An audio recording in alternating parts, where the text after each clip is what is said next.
اعوذ باللہ من الشیطان اللعین الرجیم بسم اللہ الرحمن الرحیم الحمدللہ رب العالمین والصلاة والسلام علی اشرف الانبیاء والمرسلین ابی القاسم محمد اللہم صلی علی محمد وآل محمد وعلی آلہ الطیبین الطاہرین المعصومین المظلومین ولعنت اللہ علی اعدائہم اجمعین من یومنا ھذا الی قیام یوم الدین اما بعد فقد قال امیر المؤمنین علیہ الصلاۃ والسلام فزت برب الکعبہ اللہم صلی علی محمد وآل محمد۔ شب ضربت مولا کائنات علی ابن ابی طالب علیہ الصلاۃ والسلام ہے۔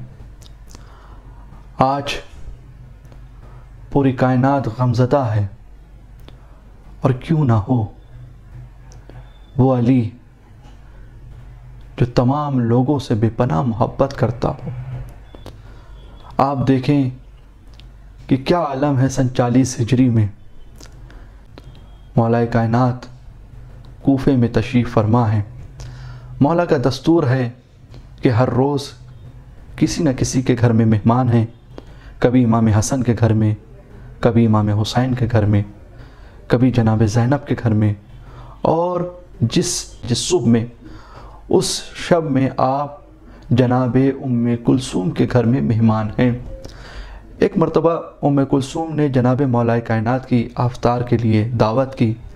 مولا امیر المومنین نے دعوت کو قبول کیا، اور قبول کرنے کے بعد ایک مرتبہ مولا امیر المومنین جناب شہزادی ام کلثوم کے گھر پہ پہنچے، اور پہنچنے کے بعد اب اہتمام ہے افطار کا۔ دسترخوان لگایا گیا، ایک کاسے میں دودھ کو رکھا، ایک کاسے میں نمک رکھا، اور روٹیاں لا کر رکھی۔ جب یہ دسترخوان پر چیزوں کو دیکھا تو ایک مرتبہ امیر کائنات نے ایک نگاہ جناب ام کلثوم کی طرف کی، اور کرنے کے بعد ایک جملہ کہتے ہیں، اے میری بیٹی، کیا تم نے اپنے بابا کو ایک وقت میں 2 غذا کھاتے ہوئے دیکھا ہے؟ ان میں سے ایک غذا کو اٹھا لو۔ یقیناً جناب ام کلثوم نے نمک کو اٹھانا چاہا ہوگا، لیکن امیر کائنات نے نمک کو روک لیا اور کہا اس دودھ کو اٹھا لو۔ ہاں، باب ازاں وہ وقت بھی آیا کہ جب افطار ہو گیا، شب میں مہمان ہیں جناب ام کلثوم کے گھر میں، لیکن عجب حال ہے مولا کائنات علی ابن ابی طالب علیہ الصلاۃ والسلام کا۔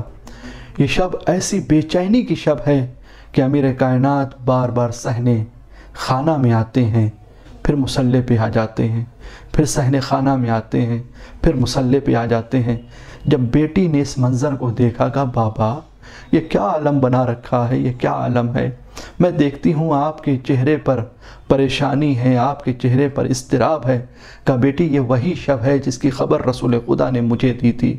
ہاں، باب ازاں وہ وقت بھی آیا جب صبح نمودار ہوئی، مولا امیر المومنین اپنے گھر سے نکل رہے ہیں، جناب ام کلثوم کے گھر سے نکل رہے ہیں، لیکن جب نکلے ہیں تو مرغابیوں نے آپ کے دامن کو پکڑ لیا۔ عجب نہ ہو مرغابیاں کہہ رہی ہوں، اے مولا آج مت جائیں، آج آپ کا دشمن آپ کے طاق میں ہے۔ ہار باب ازاں یہ مولا کائنات مسجد میں آئے۔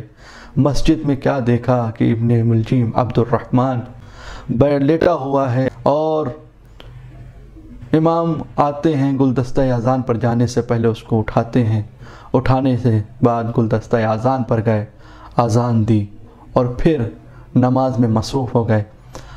راوی کہتا ہے کہ پہلی رکعت کا پہلا سجدہ تھا، ابن ملجم نے وہ وار کیا کہ زمین جناب مولا کائنات کا سر شگافتہ ہو گیا۔ ایک مرتبہ زمین کی خاک اٹھا کر اپنے سر پر ڈالنے لگے۔ ادھر منادی ندا دیتا ہے، قد قتل امیر المؤمنین، امیر المؤمنین مار دیے گئے۔ ہاں، دادارو اس آواز کا جناب زینب جناب ام کلثوم کے کانوں تک پہنچنا تھا۔ آواز دیتی، بھیا یہ کیسی آواز ہے؟ دوڑتے ہوئے حسنین آتے ہیں، کیا دیکھا کہ باپ خون میں رنگین ہے۔ امام حسن سے فرماتے ہیں، مولا کائنات اے بیٹا حسن میرے لیے پریشان نہ ہو، پہلے نماز کو مکمل کراؤ۔ ہاں زادارو نماز مکمل ہوئی۔ نماز مکمل کرنے کے بعد ایک مرتبہ مولائے کائنات کے لیے گلیم کو منگوایا گیا، گلیم کو لے کر آئے، مولائے کائنات کو اس پہ لٹھایا گیا، لے کر چلے۔ ابھی گھر کے قریب تھے، گھر کے قریب پہنچنے سے پہلے امام حسن کو بلاتے ہیں، امام حسن سے کہتے ہیں بیٹا ان لوگوں سے کہہ دو اپنے اپنے گھر کو واپس چلے جائیں۔ میں کہوں گا مولا ارے آپ کے چاہنے والے ہیں، ان کو کیوں بھیج رہے ہیں؟ شاید مولا کہے اے بیٹا حسن میری بیٹیاں میرے گھر میں انتظار کر رہی ہیں، ارے جب وہ مجھے اس عالم میں دیکھیں گی سہ نہ سکیں گی، رونے لگیں گی۔ میں نہیں چاہتا رونے کی آواز نامحرموں کے کانوں تک جائے، لیکن مولا یہ سن 40 ہجری کا کوفہ ہے، ارے یہی سن 61 ہجری میں آپ کی بہن بیٹیاں بے مقنعوں چادر دیار بدیار پھرائی جائیں گی، یہی سن 61 ہجری ہوگی، کوفے کا بازار ہوگا، بلوائے عام ہوگا، بے مقنعوں چادر آپ کی بیٹیاں اسی بازار سے گزاری جائیں گی۔ انا للہ و انا الیہ راجعون۔